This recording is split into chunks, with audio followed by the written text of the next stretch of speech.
मग मला सांगा बाबा, एक ना एक सोबत पाहिजे का नाही, बरोबर सांभाळ करणारा? हो हो, म्हणून माझी इच्छा आहे बाबा, तुम्ही लग्न करून द्याल ना बाबा? ठीक आहे.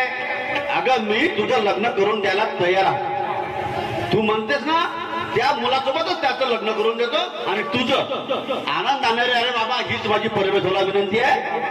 आणि ठीक आहे, मग तुम्ही आपल्या कामाला लागा, लग्नाची तयारी करू आणि मी लग्नाच्या तयारीला लागतो. ठीक आहे. ठीक आहे, मुलाशी बोलून घ्या ना बाबा, थोडस बोलून घेऊ का? बोलून घ्या. बरोबर, ठीक आहे.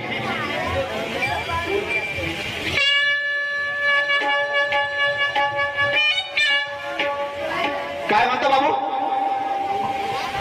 बोला सर, तुम्ही जसे म्हणाल.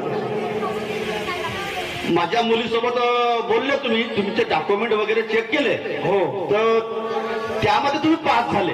बरं. तुमच्या बोलण्यावरून, तुमच्या राहणीमानावरून असं वाटतं की तुम्ही गरीब परिस्थितीतून आला. हो सर. शिक्षण घेतलं अतिसुंदर. असे मुलं फार जन्माला येतात. नाहीतर बापाच्या इस्टेटीवर मुलं मजा करतात. असे कमी भेटतात मुलं. बरं. ठीक आहे, माझी मुलगी तुम्हाला पसंत आहे का? तुम्ही जर म्हणाल तर मला ऍक्सेप्ट करायला काही हरकत नाही. पण माझ्या मुलीची अट आहे, तुम्हाला इथे फार जावाई म्हणून राहावं लागेल. तुम्ही म्हणाल आणि मी नाही म्हणणार का? आणि पैशाची चिंता करायची नाही. आजही माझ्या मुलीचं आहे आणि उद्याही माझ्या मुलीचंच राहील. ठीक आहे ना सर? ठीक आहे मग. हो.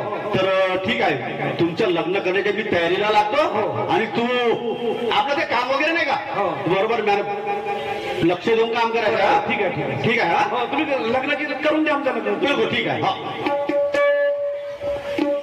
चला, आनंदाची गोष्ट आहे, खुशीची गोष्ट आहे. आणि ही आनंदाची बातमी मी माझ्या मित्राला सांगितलं पाहिजे, कारण माझा मित्र रूमवर असेल आणि पांडूला या खुशीची गोष्ट सांगतो. जातो आपल्या मित्राकडे.